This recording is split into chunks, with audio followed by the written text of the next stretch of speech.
Mbok bilih sadaya samekta sawiga ing gati kinarya luwadining adicara pasrah panampi ingkang kepareng amurba lumadining adicara pasrah ninggih panjenenganipun Bapak Aji Sasongko. Sasana pangandika kasumanggaken sawetahipun. Sumangga Bapak Aji Sasongko kasumanggaken.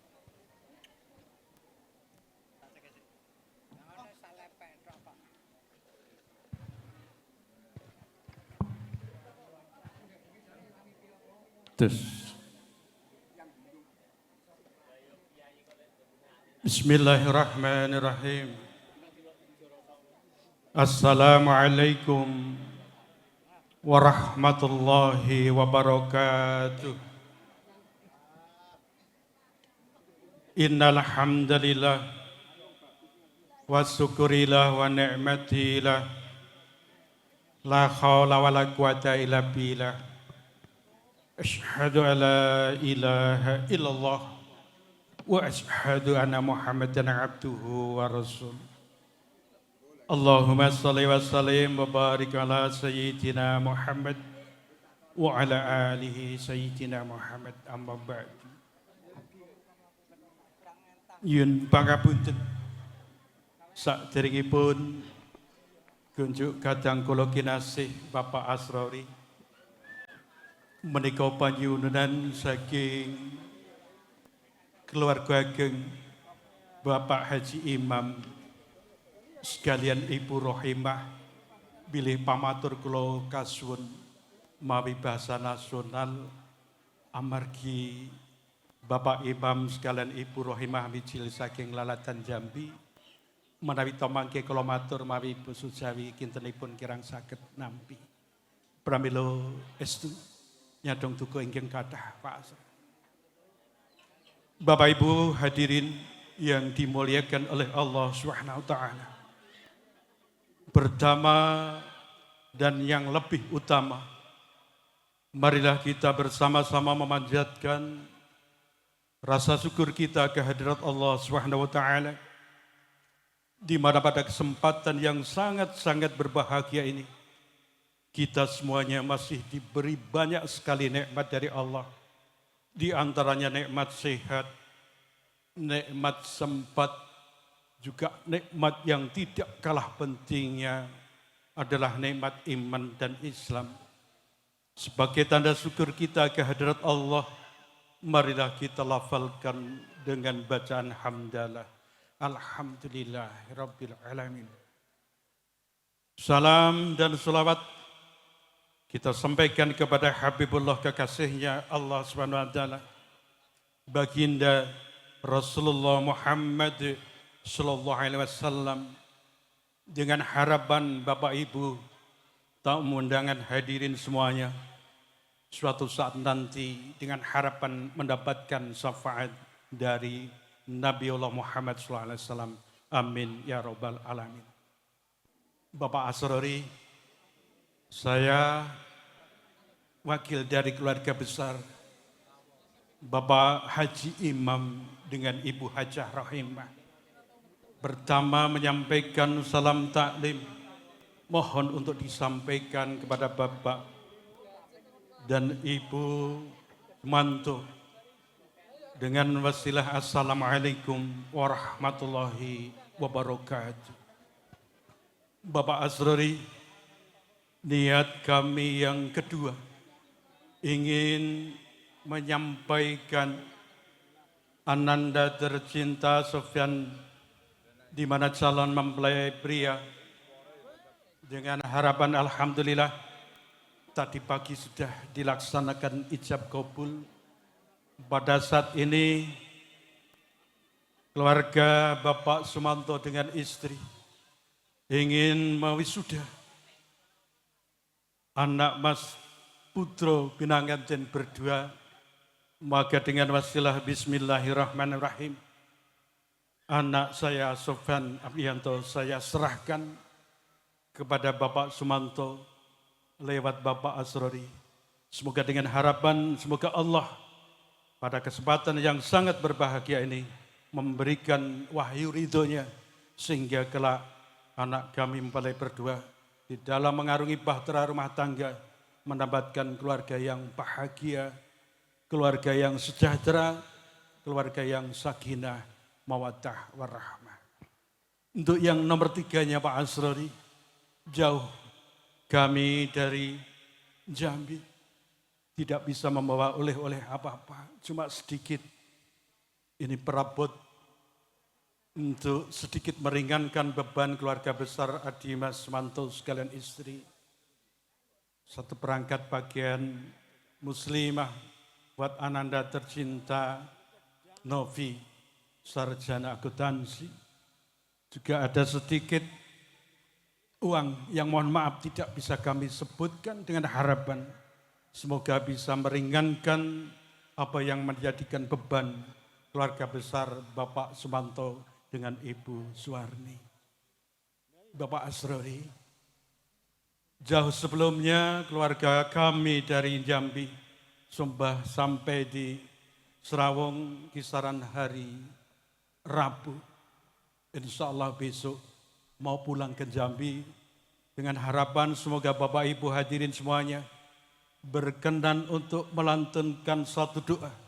Semoga kepulangan keluarga kami dari Jambi, dari Serawung sampai Jambi, mendapatkan ridha Allah selamat, tidak ada halangan apa-apa. Bapak Asrori mohon dimaafkan karena keadaan mungkin dari hari Rabu sampai nanti besok pulang banyak sekali kekurangannya, mohon untuk dimaafkan. Saya rasa itu Pak Asrori, saya persilahkan segera diwisuda anak saya Sofan Apiansi dengan harapan mendapatkan keluarga yang bahagia sejahtera.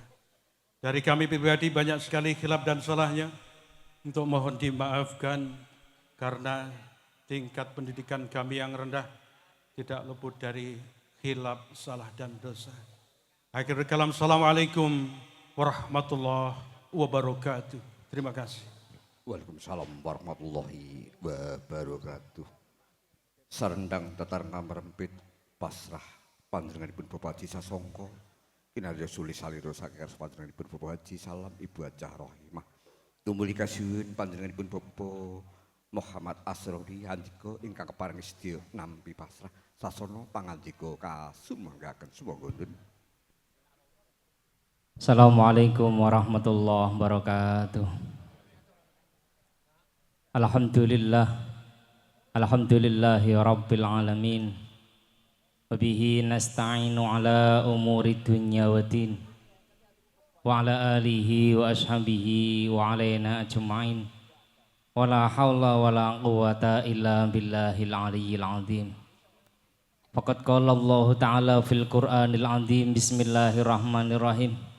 Wa min ayatihi an khalaqalakum min anfusikum azwajan litaskunu ilaiha wa ja'ala bainakum mawaddatan wa rahmah. Inna fi dzalika laayatil liqaumin yatafakkarun. Kepada yang terhormat semua tamu undangan, wabil khusus kepada Bapak Haji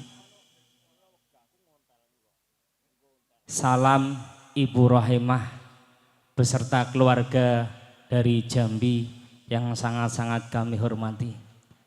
Kepada semua para tamu undangan yang berkenan hadir pada siang hari ini, yang semuanya sangat-sangat kami hormati.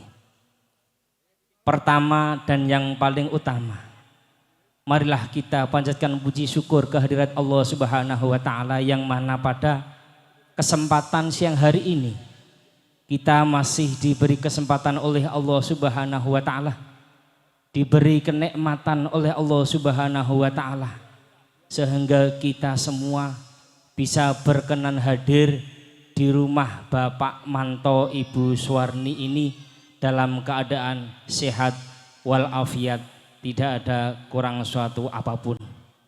Maka dari itu, marilah kita syukuri tanda nikmat itu dengan bacaan hamdalah. Alhamdulillahi rabbil alamin. Yang kedua kalinya sholawat beserta salam semoga tercurahkan kepada beliau Nabi Muhammad Sallallahu Alaihi Wasallam. Semoga kelak kita mendapatkan syafaatnya di yaumul kiamah. Amin Allahumma amin. Para tamu undangan yang saya hormati, wabil khusus pada beliau Bapak Haji Salam beserta keluarga besar dari Jambi. Saya mewakili beliau Bapak Manto, Ibu Suwarni. Bahwasanya tadi beliau Bapak Aji yang mewakili Bapak Salam dari Jambi menghaturkan salam kepada beliau Bapak Manto. Saya yang mewakili beliau Bapak Manto sekeluarga, atur salam kami terima dengan bacaan Waalaikumsalam warahmatullahi wabarakatuh. Yang kedua kalinya beliau Bapak Haji Salam berserta keluarga dari Jambi yang mewakili beliau Bapak Aji menghaturkan putra beliau yaitu Mas Sofyan Ardiansyah yang pada siang hari ini yaitu untuk mempersunting Mbak Novi Pramesti, putra dari beliau Bapak Manto Ibu Suwarni. Alhamdulillahirabbil alamin, dengan doa kita semua yang hadir pada siang hari ini, akad nikah sudah tadi pagi sekitar pukul 7. Alhamdulillah dengan mendapatkan ridho dari Allah Subhanahu wa Ta'ala, akad nikah berjalan dengan lancar dan kita semua berdoa semoga para putra putri anak-anak dari beliau Bapak Salam dan Ibu Suwarni Bapak Sumanto yang membina bingkai rumah tangga mendapatkan ridho dari Allah Subhanahu wa Ta'ala, menjadikan keluarga yang sakinah mawaddah warahmah. Amin Allahumma amin.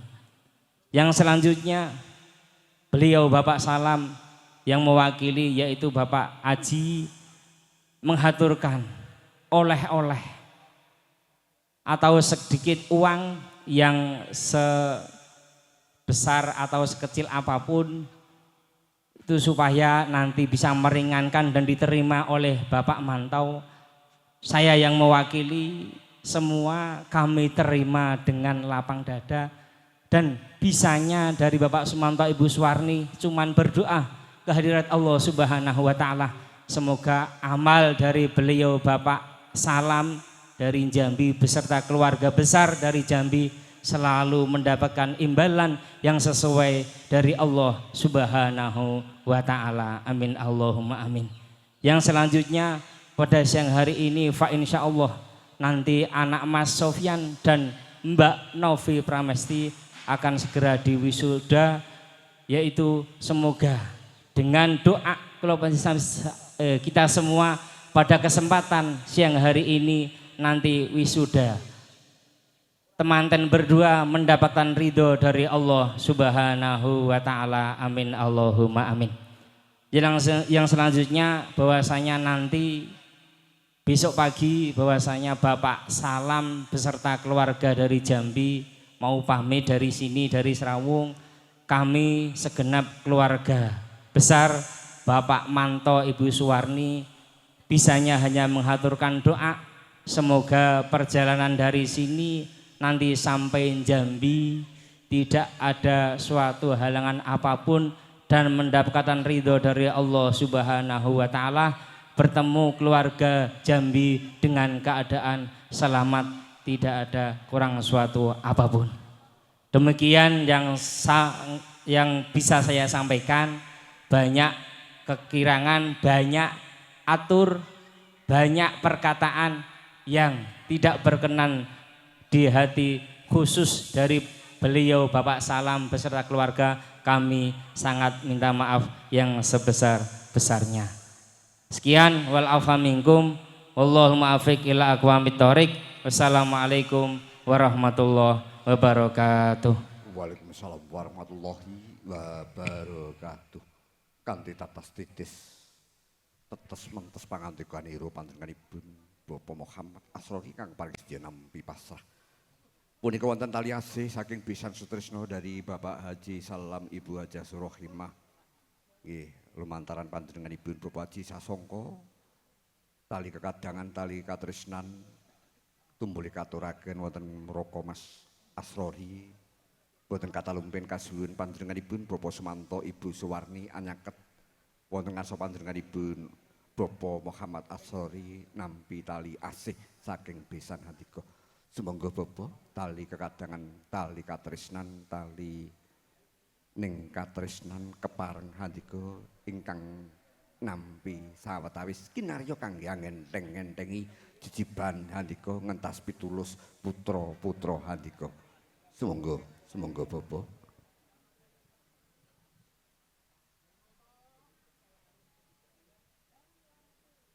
Tali katresnan saking ngarsa panjenenganipun Bapak Haji Salam Ibu Hajah Rohimah wonten salebeting amplop perdonaji punika mboten ngertos wirangane pinten amung punika kinarya kangge tali kakadangan saking ngarsa panjenenganipun Bapak Haji Salam Dalasan Kutrah Klawangsa.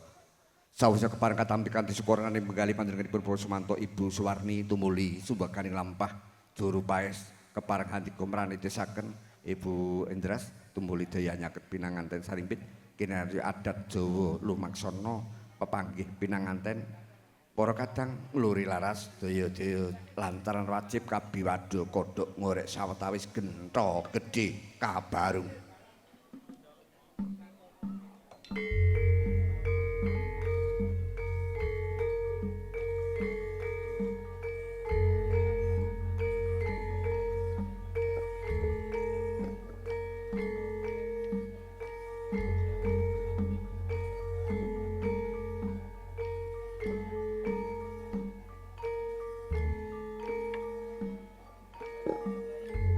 Bismillahirrahmanirrahim.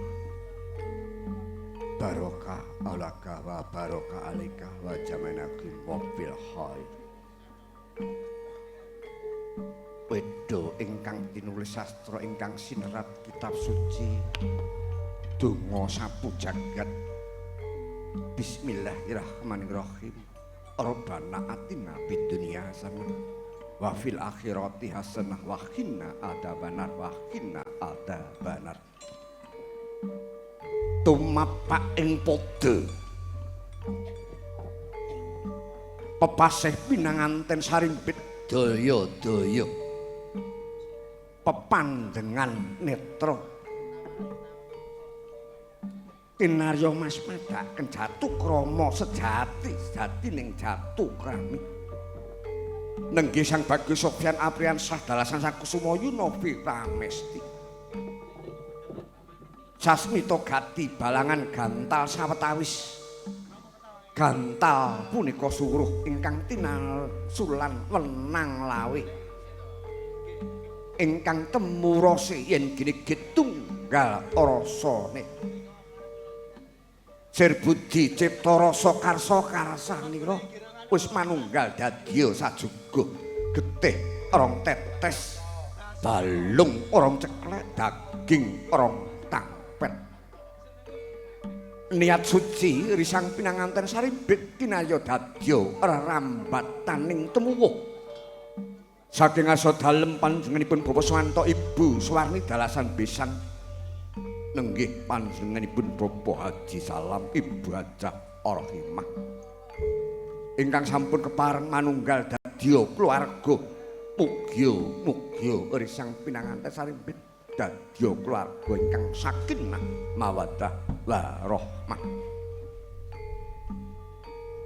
tandha bekti mring guru lagi daya-daya Sang Kusuma Yurara Novi Pramesti anjengku tandha bekti ning guru laki nira hamiji ing samparaning Kang Raka ing mriku wonten gendhoga isi tirta kinembeng Sriwarna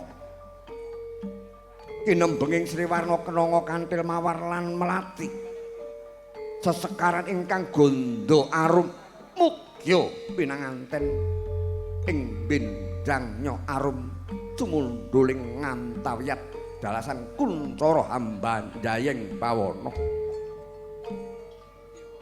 Rikala semanten tirta kapendhet saking Sabta pitutuk sumber werdinipun mugya pinanganten sarimbit pikantuk pitulunganipun Gusti ingkang Murwengdat karana jagat gumelar sisih etan kidul ler kulon dhuwur ngisor kinaya kangge hangurakapi dumateng titah sawantah kinarya dadya kekancing ira risang pinanganten sarimbit pinitaya saking ngarsa dalem panjenenganipun kang hamakugati dalasan besan sutresna tumuli sausya kepareng hamiji ing samparane dalasan antiga sampun kepareng kapidak tandha yekti pecah pamor pinanganten sarimbit datan katalumpen wonten rakitan kinaya ing benjang nyanggenipun upaya boga dalasan wastra tansah pinaringan gampil saking ngarsanipun Gusti ingkang Maha Wikat. Sawasa keparenging sedya prapta tumuli kasuwun ingkang hamakugati Bapa Sumanto, Ibu Suwarni, hanyaket ingkang putra sakloron sinedya kaojong kalenggaken malila wonten kursi gading dampar kencana mawi sindur ingkang nawarta dalasan seta rekta abrit seta putih yekti sinedya anuntun marang tata drajat jiwa kasampurnaning urip tumuli berkadang daya halarasmaya amamanuhara kawisudan pinanganten.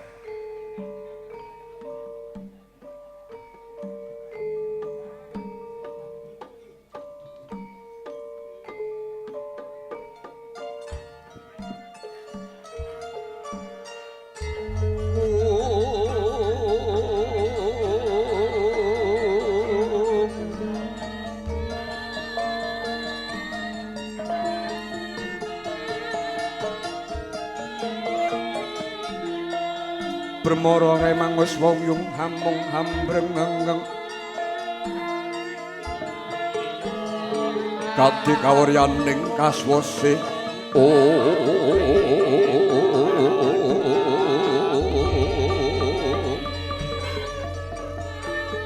kene ngger anak-anak anundita ninilan kaki anakku sing ndak tresnani sing ndak domo-domo bisa mendem jero mikul dhuwur asmane wong tuwa sliramu sakloron wis nancing alam kadewasan sinedya bebrayan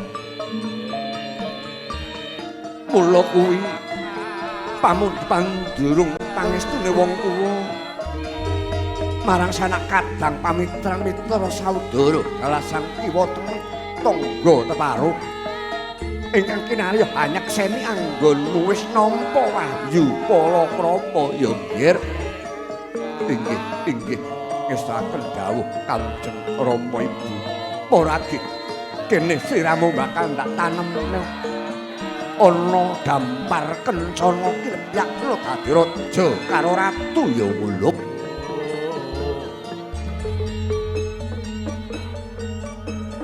sawetara sang pinanganten sarimbit sampun kepareng prapta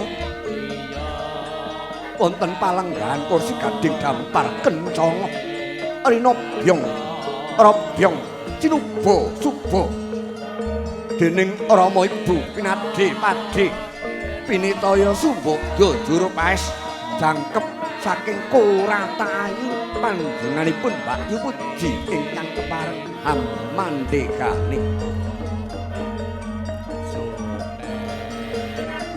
sawsa paring sedya prapta murwakani kerubungan jangkep kasuwun Mbak Indras mranitisaken tetimbangan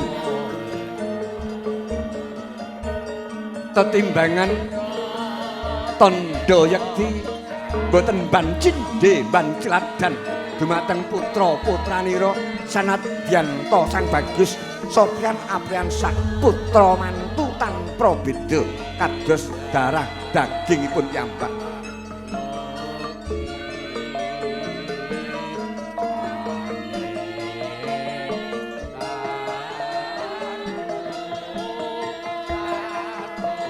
Kene ger anakku Sofyan lan Sri Ramunovi ora nggih bakal ndak pangku ana wentis sisih tengen lawan sisih kiring. Pratandha siramu ndak timbang sepira bobot bebet bibitmu kinarya dadya tuwe wong tuwa ing besuke kinarya dadya rambatane wong tuwa ya nggir sing neruske wong tuwa ya amung siramu sing ndak dama-dama kulup. Inggih Rama Ibu, inggih Rama Ibu. Estu kula masuk jroning penggalih kula tan kados ing ngeri kalenggan punika. Paduka hanyubya dumateng kula kaliyan garwa kula. Iya, wis wajibe wong tuwa kulup.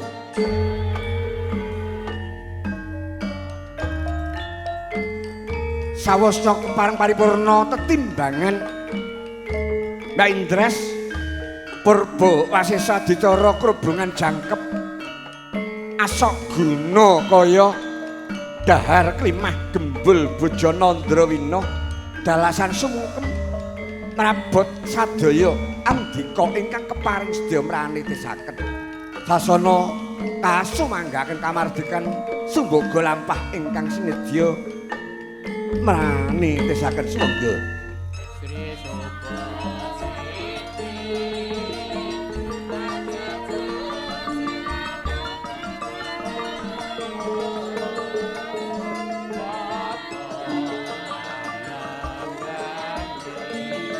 Yai garwanipun Kakang Diajeng. Lho nggih Kakang Mas. Iki pasemon guna kayanipun Kakang awujud beras kuning dalasan erdana receh mugya telesing ing besuke anggoning dewe upaya bunggo dalasan wastra dadi barokah marang keluarganing dhewe ya Diajeng. Nggih Kakang Mas, aja lali. Guna kaya aturke Rama Ibu ya wong ayu. Suwami Kang Mas kula dherekaken. Rama Ibu. Bune. Nggih bapakne. Iki guna kayane anakmu nuli daya-daya tampan ana bune. Sing penen ana sajroning sentong pepungkuran kae ana daringan. Muga-muga ing besuke migunani marang para putra wayahing dhewe ya Bune. Nggih bapakne badhe kula simpen wonten ing sentong pepungkuran bapak. Iya.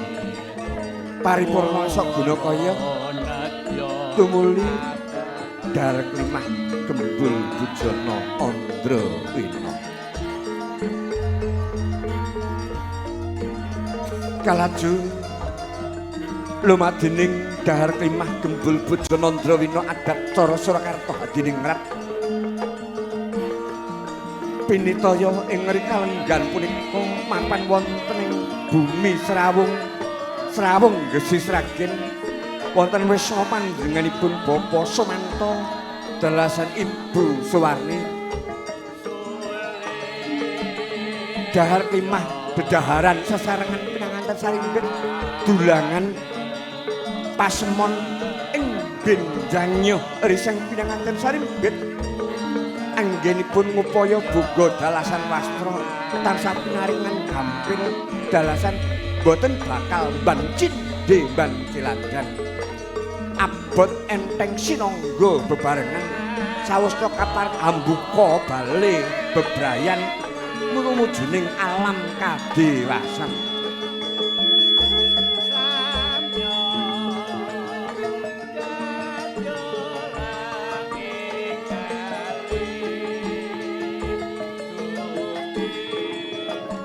Kene Diajeng, ayo bebulangan alam berkat.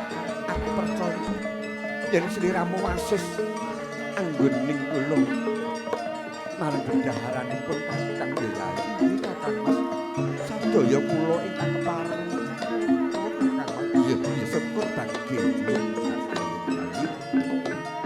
paripurna dedulangan sawetawis tumuli unjuk rujak sawetawis kasumanggaken kinarya mugya pinanganten sarimbit daya-daya kandhok jatining akrami awujud talining katresnan nenggih golek kencan ingkang saged atapa jalma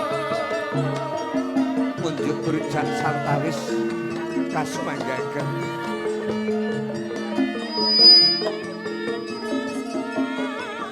boten katalungken kali nyuwun gungan wonten ngarsa panjenenganipun Bapak Sukir nyuwun gungan handika kaliyan ibu kepareng handika sinedya arsa hamapak besan boten katalungken kepareng handika nyuwun ibu palilah wonten ngarsa dalem panjenenganipun Bapak Sumanta dalasan Ibu Suwarni nggih monggo Bapak Sukir kaliyan ibu tumuli daya handika kepareng anglarapaken besan setresna wonten ing sasana panjenengan derek mangahi bagya kasudanipun dari sang pinanganten sarimbit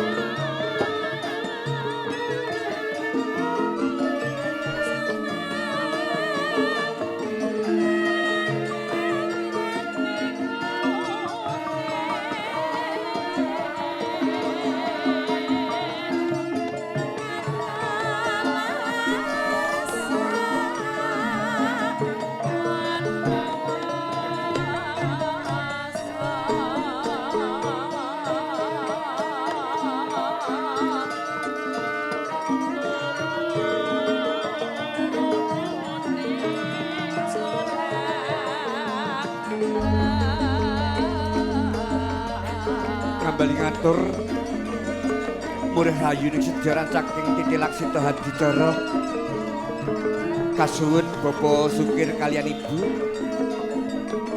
handika ingkang kepareng sedya anglarapaken besan sutresna kang tasih wonten pepondokan sinedya kakanthi manjing wonten ing sasana pargian nderek pangayu bagya anggenipun Bapak Sumanta Ibu Suwarni ambiwadya putra siwinipun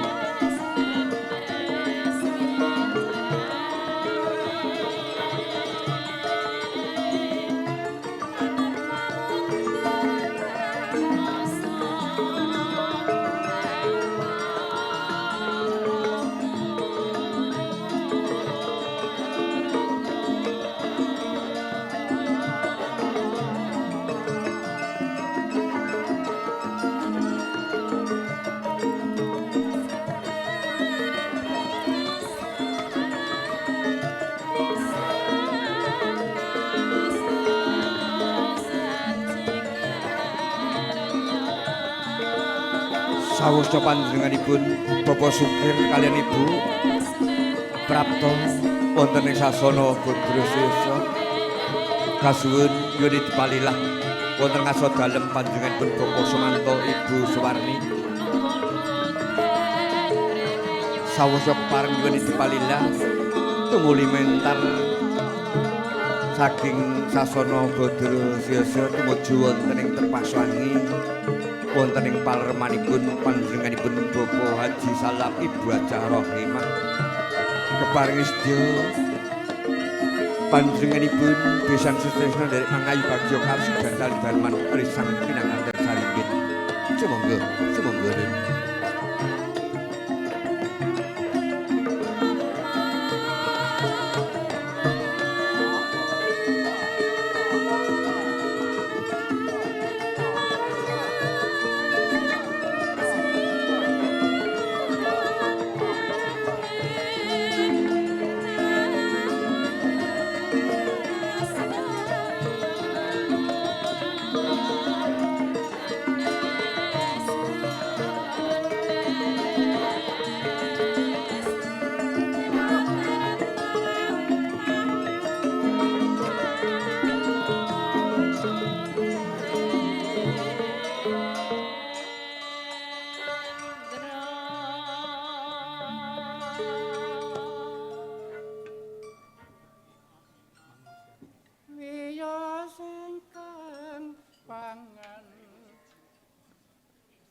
kenya subuh siti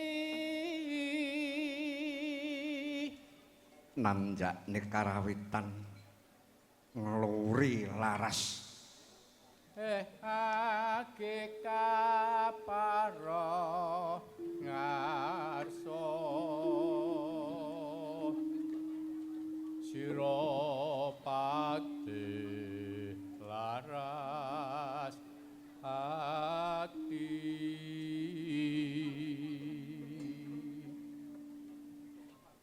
moro layangku iki paringno marang wong bagus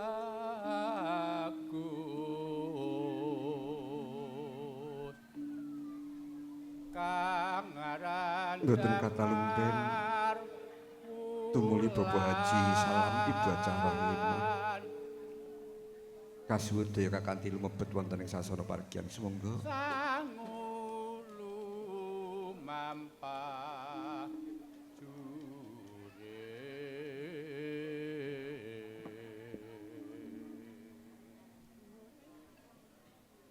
mring plambangan nunasatu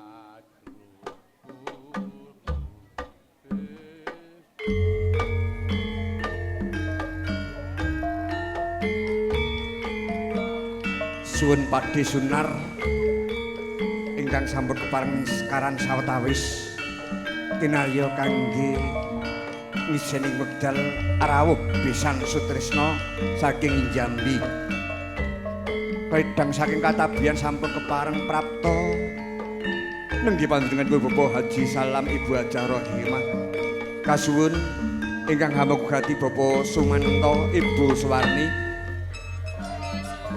keparengan di komentar saking paling gehen amapak besan ingkang Katabian sampun kakeledangan lumaksana kadherekaken panjenenganipun Bapak Sukir dalasan Ibu kinarya rawuh nderek mangayu bagya kasugan para putra-putra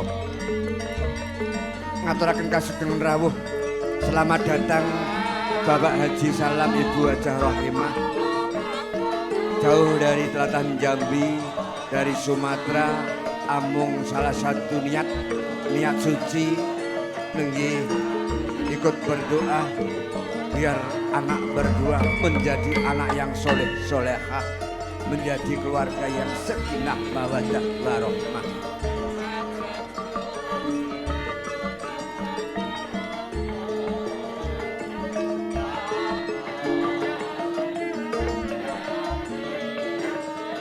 Kasumanggaken Bapak Sumanto Ibu Suwarni daya tumuli handika adedawat asta rawuh besan handika kasun kadherekaken pinalenggah Burung Sri ingkang sampun handika kasamektaken kangge lengganipun Bapak Haji Salam Ibu Hajah Rohimah sasana sawusya rawuh kanthi rahayu kalisung sambe kala tan manggih beda lampah saking tlatah Jambi ngantos dumugi ing Jawi.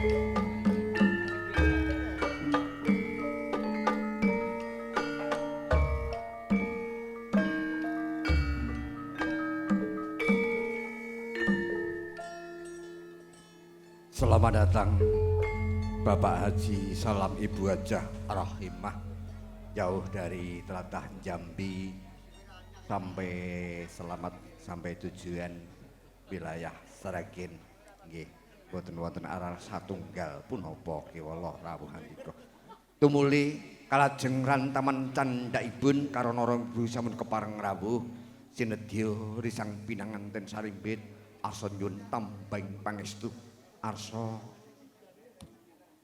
sumungkem pangabekti. Boten katalumpin ingkang keparing sedya anglolos diwung tetuanggo ingkang kapiji nenggih Bapak Suhadi. Bapak Suhadi handika ingkang keparing sedya anglolos diwung ageman pinanganten jalu nenggih wujud diwung handika tumuli daya hanyaket anglolos turiga sawetawis.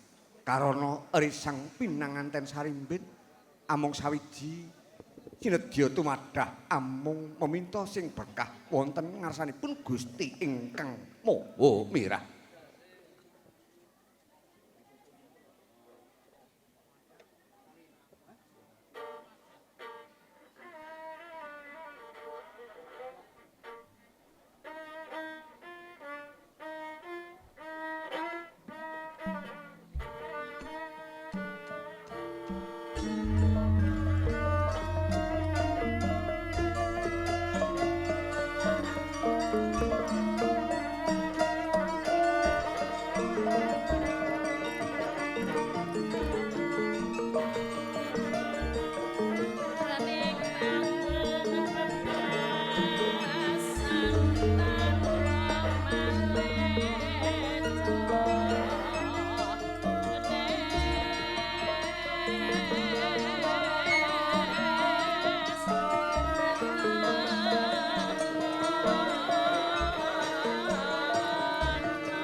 Daya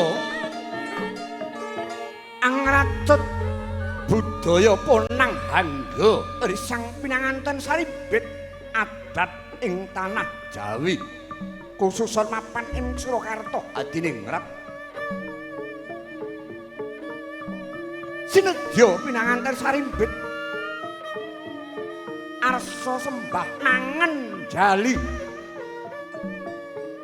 mentar saking palenggahan daya hanganti ingkang garwa Sang Bagus Sofyan sinedya tumuju wonten ngarsa panjenenganipun Rama Ibu sawusnya kepareng prapta daya anjeng kusembah sumungkem wonten ngarsanipun Rama Ibu kadya mangkana wijining lisan kawedaring lati risang pinanganten saribit Rama Ibu tejimat punden kula bekti katur nggih Rama pangestu paduka ingkang kula pundi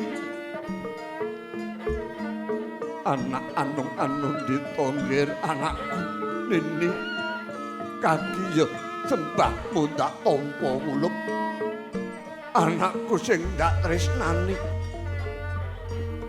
ora ngira ora nyono sliramu wis kancing alam kadewasan nggih ngipatno jroning alam bebujang amung sawiji kinarya dadya rerambatane wong tuwa sakloron muluk pamujine wong tuwa siang ngrati ora kendhat muga-muga sliramu kang duwe niat suci tansah arahayu ya kuluk nggih Rama Ibu kaping pindhone wong tuwa meling ngarang sliramu kulup karana sliramu trah daging asal usule wong Jawa ngerti salah sawijining filsafating wong Jawa duk rumuhun awujud pawayanganing urip kang digambarke njeng Sunan Kalijaga wayang kuwi ayang-ayange wong urip ndak jiplaknono salah sawijining pathet nenem pathet songo lawan pathet manyura coba gatekno sajroning pathet nenem ana sajroning perang kemo kanggo sasmitaning urip ana ing alam donya tumraping titah inggih Kanjeng Rama pathet nenem ana perang ampyak awur-awur lan perang gagal sing tegesing prang ampyak jabang nganti tumekaning jrabang wajibing wong tuwa nggula wentah marang sliramu dimen ora singlar ing tata krama kulup karana yen sliramu ora bener ing kono bakal nemoning prang gagal sajroning prang gagal antaraning kamurkan lan kasucen jroning atimu kudu bisa mernahne endi sing luput lan endi sing bener yen wis mangerteni ing kono sliramu bakal mateting jroning sanga dimen rahayu kuncara hawa nafsu sing sangang prakara kudu kok taleni sajroning ati kang suci ya wulup karana ing kono sliramu bakal nemoning sajroning perang kembang angkara murka kudu kok sirnakna dimen kuncara handayeng bawana kembangmu tansah arum gandane tinitik marang trah dagingmu ing besuke injih mundi dawuh Rama pamungkase ya ngir perang brubuh sing tegese yen sliramu urip bener ing kono bakal antuk kaswargan jati saka ngarsaning Gusti karana sliramu nindakna apa kang diperintahna kulup estu Rama badhe kula tindakna pamungkase ngir karana Gusti kang Maha Kantong ora bakal bedak-bedakno antaraning lanang wadon gedhe cilik enom tuwa yen wis dikiwanci kasuwun ana ngarsaning Gusti kang murweng dat bakal katanem sajroning kotak utawa sajroning bantala amung sawiji jeneng sing baku aja nganti ninggalke jeneng sing ala yen iso ninggalno kang becik dimen tinitik marang sak pepadaning titah sak teruse ya kulup inggih mundi dawuh napa ingkang handika ngendikaken Rama iku ya wis duga sing ati-ati kongsi aja nganti keri lelungsing ndak bakal mugi uripmu tansah handayeng bawana kulup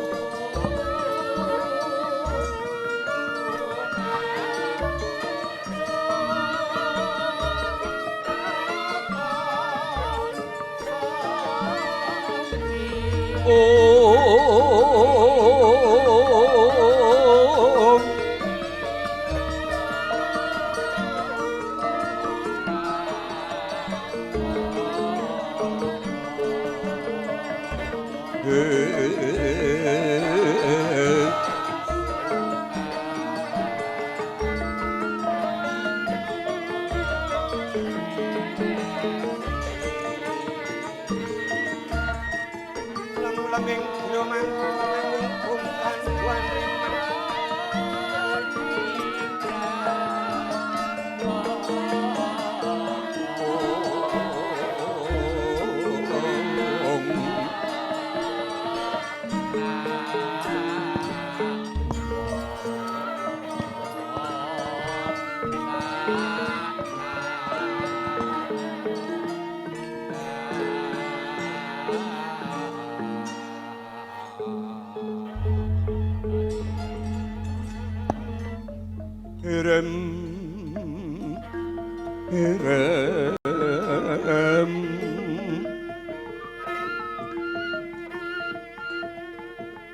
kembang popong terate bang rerayungan lomah langkung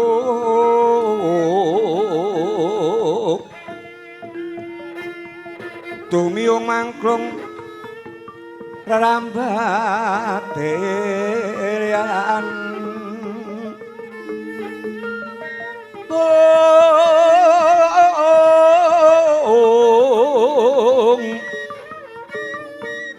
kadiyubing Maruta mandra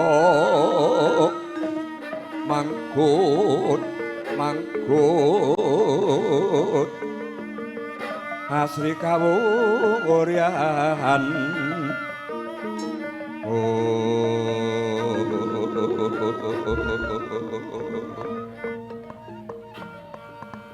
Sagunging para tamu ingkang sinedahan sampun kepareng paripurna sungkem nyobi nanganten sarimpit mboten katalempen tumuli rantaman candhaipun mbok bilih keluarga ageng saking ngarsa dalem Bapak Haji Salam Ibu Hajah Rohimah sawega samukta ing karya kasuwun karana mboten wonten sedahan ingkang lumebet kajawil kewala kasuwun berkahipun foto sesarengan ngambali ngatur khususan keluarga dari Jambi yang datang dimohon untuk berfoto karena titilaksitaning adicara Lono Prastawa Gati mboten katalumpen rampiting bojo krami para kadang-kadang adik-adik kita Karang Taruna wonten ngaso sagunging para tamu kepareng hangarapi ngati madu marting ning penggalih kali tumadining adicara tumuli foto pangeston lumaksana khususon keluarga saking Jambi khususon keluarga saking Jambi karena mboten-mboten sedahan ingkang lumebet kasuwun caraka ning lampah anjawil kewala ngurmati pinanganten sarimpit kinarya foto sesarengan mboten katalumpen sagunging para tamu ingkang sinedahan ing ngrika lenggan punika ingkang ngamung karya panjenenganipun Bapak Sumanto Ibu Suwarni karwan panjenengan sami prasasat kajugurkan ukir sari karupane seganten madu tan kuwawa paring pangandika kandhek jroning jangga lumebet ing wardaya tindang genah ingkang kinarya arsa ngaturaken wedaring pambagya yana asmarung panjenenganipun Bapak Sugiono sarjana pendidikan songsong agung ing telatah Serawung Gesi Sragen mboten katalumpen kakepareng hanjajari kasuwun nuwun inggih panjenenganipun Roko Mas Yoga dalasan Roko Mas Sukardi ngambeli ngatur ingkang badhe ngaturaken wedaring pambagya yana panjenenganipun Bapak Sugiono yunanipun kalih jumeneng saking Palenggan handika ingkang keparing sedya wedaring pambagya yana yen cinandra lampah panjenenganipun Bapak Sugiono kadya Nalendra ing Mataram ingkang jengkar saking Sitinggil Binaturata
sampun kepareng sampos yoga karya panjenenganipun Bapak Sugiono sarjana pendidikan tumuli wedaring pambagya harja basuki sawetahipun kasumanggaken semoga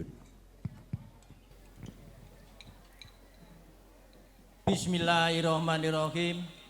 Assalamualaikum warahmatullahi wabarakatuh. Alhamdulillahirabbil alamin. Asyhadu alla ilaha illallah wa asyhadu anna Muhammadar Rasulullah. Allahumma sholli ala sayyidina Muhammad wa ala ali sayyidina Muhammad wa ala wasbiya jemangin. La kaula wala quwata illa billahi al-azim. Nuwun kawula nuwun kunjuk dumateng panjenenganipun para pinisepuh, sesepuh, aji sepuh, kasepuhan ingkang satuhuluring budi ugi ingkang tansah kawula bektosi. Para bapak, para ibu, para tamu sedanipun ingkang kula hormati. Mliginipun dumateng panjenenganipun Bapak Imam sak pendherikipun saking Jambi ingkang kula hormati. Boten kesupen dumateng kadang muda-mudi Karang Taruna Tunas Bangsa. Dukuh Srawung ingkang kula tresnani ugi ingkang tansah kawula banggaaken. Boten supen dumateng rombongan karawitan ngluri laras. Jangkep sak MC dalah sak wirawatinipun ingkang kula hormati. Saderengipun nyuwun pangapunten kula ing mriki semlak atur. Kangge nuwuni menapa ingkang dados pamundhutipun panjenenganipun Bapa Mantos lan garwa. Kinen ngaturaken menapa ingkang dados pigatosipun ing wekdal siang menika. Namung kangge murwakani atur sumangga para lenggah sedaya sareng-sareng kalih kula ngaturaken puji syukur dumateng Gusti Allah ingkang mamirah amargi dumugi wekdal siang menika panjenengan dalah kula tasih pinaringan pinten-pinten kenikmatan. Tundhonipun saged sami rawuh wonten dalem mriki. Saperlu angombyongi ugi puji pandonga puji pangestu anggenipun kagungan kersa panjenenganipun Bapa Mantos lan garwa. Sholawat dalah salam monggo kita tujuaken dhateng Nabi Agung. Nabi panutan, nabi panuntun kula panjenengan selaku umat Islam. Mugi-mugi Bapak Ibu sak keluarganipun tansah pikantuk syafaat utawi pitulungan. Syukur wiwit donya ngantos benjangipun wonten dinten akhir. Amin. Para bapak, para ibu, para lenggah sedherek kang hormati, ing mriki panjenenganipun Bapa Mantos lan garwa ngambali atur. Ngaturaken sugeng rawuh, sugeng siang, sugeng lelenggahan ingkang kanthi sekeca. Kanthi kerawan panjenengan sami panjenenganipun Bapa Mantos lan garwa tansah ngaturaken agunging panuwun. Namung kemawon mbok bilih anggenipun nampi kerawan panjenengan saking Bapa Mantos lan garwa. Kirang aruh, kirang pangrengkuh menapa malih kirang suguh panjenenganipun namung saged nyuwun pangapunten saageng-agengipun. Para bapak, para ibu, para lenggah sedherek ingkang hormati, menapa ta ingkang dados wigatosipun panjenenganipun Bapa Mantos lan garwa ing wekdal siang menika. Sinaosa panjenengan sami sampun priksa mboten wonten awonipun ing mriki kula caos priksa malih. Dening siang menika panjenenganipun Bapa Mantos lan garwa netepi sebagian kewajibanipun tiyang sepuh inggih menika ndhawuhaken putra putrinipun ingkang sesirih Roro Ayu Novi Pramesti sarjana akuntansi ingkang sampun kajatu krami kaliyan panjenenganipun Bagus Supyan Apriansah sarjana desain. Dening ijabipun sampun kalampan wau enjang watawis tabuh 7. Dipun lajengaken wisudan panggih siang menika watawis tabuh sedasa langkung sekawan dasa 8 menit. Alhamdulillahirabbil alamin. Pikantuk hormatipun Gusti Allah ingkang mumirah ugi puji pandonga panjenengan sami lampahipun ijab temanten dalah wisudan temanten sekalian tansah rahayu wilujeng boten wonten alangan menapa-menapa. Namung mriki panjenenganipun Bapa Mantos lan garwa tasih nyuwun puji pandonga dhateng panjenengan sami ingkang katujuaken dhateng temanten sekalian.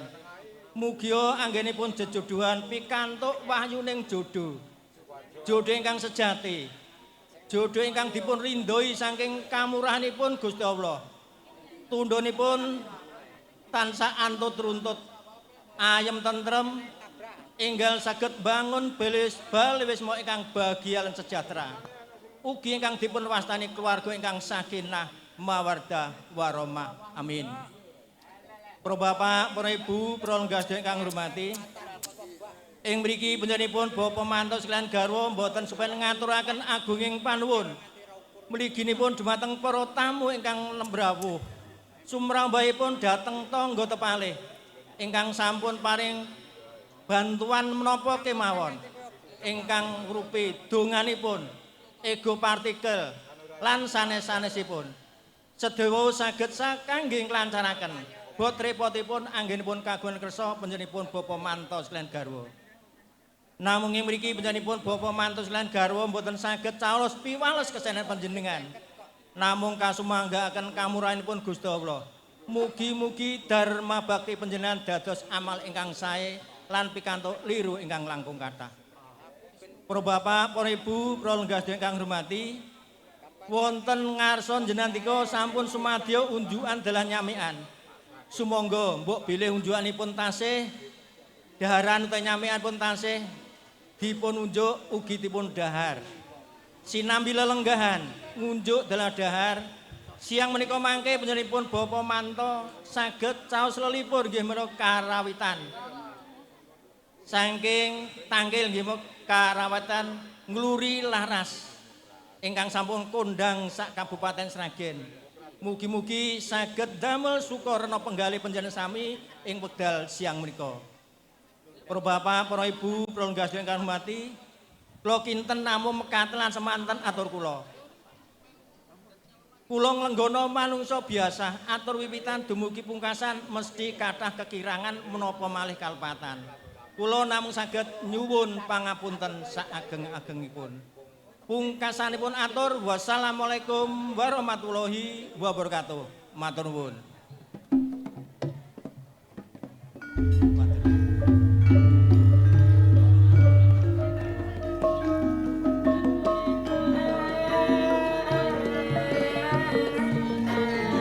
Sarendang datan karempit pangandika arum panjenengan dalem Bapak Sugiono sarjana pendidikan songsong agung ing tlatah Srawung Gesi Bumi Sukawati ngambali ngatur dawuh panjenenganipun Bapak Sugiono SPD katur sagunging para tamu sadaya rampiting bojo krami saking adik-adik kita Karang Taruna ingkang mija saking Srawung lumadi wonten ngarsa handika sami keparenga hangar-hapi kanthi mardi kaning penggalih mboten katalumpen lono prastawa gati utawi foto pangeston Pak Lurah mbok bilih Ibu rawuh kasun berkahipun foto sesarengan dahar. Oh nggih pangapunten Pak Lurah. Oh nggih nembe dahar Pak Lurah. Mengki paripurnanipun iki Mas Pongki gantine nak undang foto. Hah? Sing ndi? Mbak Puji ya, aja ngono. Halah Mbak Puji, kaya apa gelem kacah kuwi? Gak gelem ya? Ora usah. Ora usah digegas cah kuwi jan. Senengane jajanan, Mbak. Boros dadi wong lanang iki borose ra njaman sedina rokoke 3 ngadah. Pokoke anggere wong lanang nggawa rokoke kedal-kedul iki ditah boros-borosi. Ora usah dipilih. Padahal rokokku ya 3 ngadah.